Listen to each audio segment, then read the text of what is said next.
Hey, what is up guys? Welcome back to the channel and welcome back to WRC Generations. And not just Generations, but also WRC 10. Now, I actually thought it'd be a pretty cool idea to compare the two Ford cars from the latest WRC games, that being the Fiesta and the brand new Rally1 hybrid Ford Puma. So, let's test out the handling and how both cars feel. So up first we're going to have the Ford Puma. We're both going to do them on the same stage and we're going to have the same conditions and everything like that. Now I'm actually going to keep errors in because I feel like that's kind of, a lot to do with the handling model and the feel of the cars. Now I'm actually going to talk you through how the hybrid rally cars work. So with the hybrids, obviously you have a hybrid system. Essentially this works by recharging under braking. As you can see, we've got it set to 2 here. So we've kind of got the best of both worlds. We've still got speed, but it won't drain as quick. So what we're going to have to do is really kind of change up our driving style. We're going to find ourselves doing a lot more, harder braking than we actually are trying to get the back end out. And another thing about the way WRC Generations feel is that, it's a lot more difficult to swing that rear end out. For some reason, these cars just seem to want to grip, and they're more akin to something like a track car, which is just really weird in a rally game.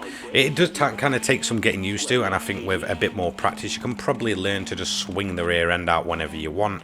But I'm noticing early on I'm actually finding it a lot more difficult to really just swing that rear end out and get around.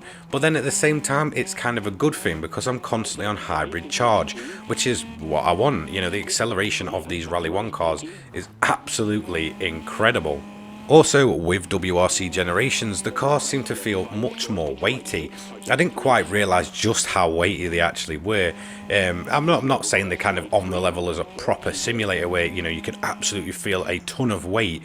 But going back to WRC 10 after playing Generations was almost like a completely different feeling. In WRC Generations, like I said, the cars feel like they want to grip. They feel like they've got a good weight of movement and they're a lot kind of tougher to sort of throw into those corners and get out sideways. Whereas WRC 10, they almost feel like they're skating on ice, and swapping between the two was just really strange. So you're going to notice, yes, my driving in WRC 10 is absolutely atrocious. Well, and obviously it's not great in WRC Generations. Obviously we're still early game getting used to, how these cars work and such. But in WRC 10, it was just a massive shock to the system. I didn't realise just how kind of skatey and on ice the cars actually felt.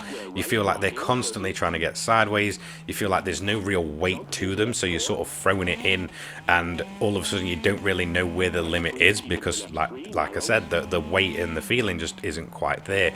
But let's stick onto WRC Generations. The Rally 1 hybrid cars are honestly absolutely awesome. This is the first of the 3 that I'm going to be testing, so I'm going to compare all of the cars. So this is obviously the most up-to-date car, and it does feel much quicker. Now the sense of speed in WRC 10 is probably better, but it's very much exaggerated. Whereas in Generations it feels more toned down and more kind of true to life. You still feel like you're going very quick, but with that extra weight and just how the car feels, it doesn't feel like it's being sped up times 1,000, which is really what you get from WRC 10. So in all honesty, it's a massive improvement across the board. It feels much more akin to kind of real world, where it doesn't feel like you're going at 1,000 miles per hour when you're actually, realistically only doing about 80. Don't get me wrong, it still feels quick because you're on narrow courses, but I just feel like that exaggeration in WRC 10 was far too much. But in all honesty, this Ford Puma right here, absolutely awesome, great feeling, and we're going to go across the line on our roof and finish up that stage. So let's head over to WRC 10. As you can see, we've got the previous model. So this is actually the Ford Fiesta. Sadly, it's being discontinued by Ford. So this will probably be the last time we ever see it in a rally game in its kind of proper WRC form. Obviously, it does still feature in the Rally 2 category. But yeah, this is an absolutely awesome car. But as you can see, it's a completely different driving experience. It's so ridiculous in WRC 10. Now, I obviously played a lot of WRC 10, probably from launch till up in about February time, when kind of other games took over like Grid Legends and Gran Turismo 7. So coming back, it was just a massive shock to the system just to feel how these cars worked. And honestly, after playing WRC Generations, how I actually put up with the handling model in WRC 10 was just, yeah, very, very strange. It didn't feel too great. No, don't get me wrong, these are both being tested on controller, but when I was kind of on wheel, it does feel a bit better.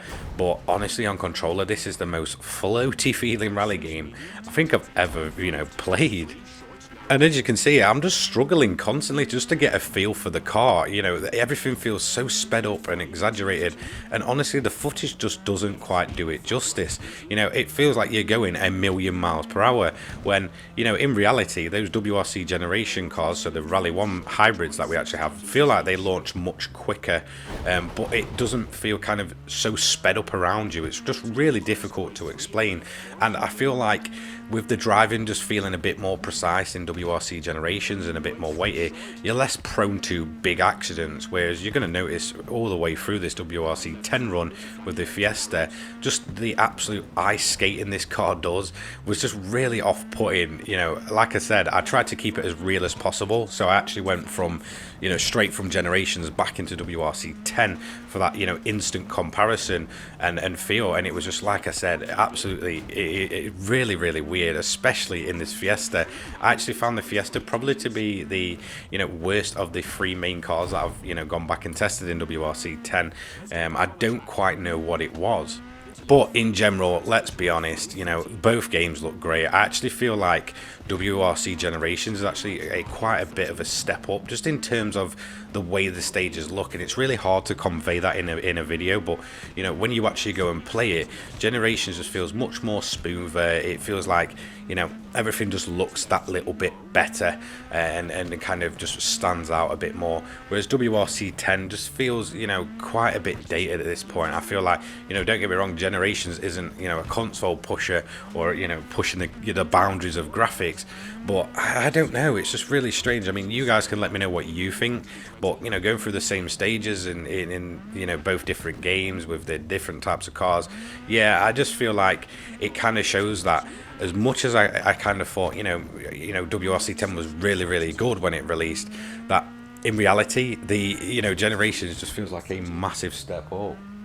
So if I had to pick one, would I pick the Ford Puma Hybrid Rally1, or would I pick the classic big aero wide-bodied Fiesta? Now, honestly, in terms of look, I absolutely love the Fiesta. There's just something about it. I feel like it's such a cool little car, but in terms of driving feel, and I think this is mostly down to the way Generations feels, I just have to take the Ford Puma in terms of how it drives and, like I said, how it feels. So that is my first comparison of the three main WRC, I guess, manufacturers within WRC Generations and going back to WRC 10. So up next will be the Toyota and the Hyundai. So thank you so much for watching. Don't forget to like, comment and subscribe. Turn those notifications on so you don't miss an upload from myself. And I will catch you all in the next one. Take care, guys. Peace.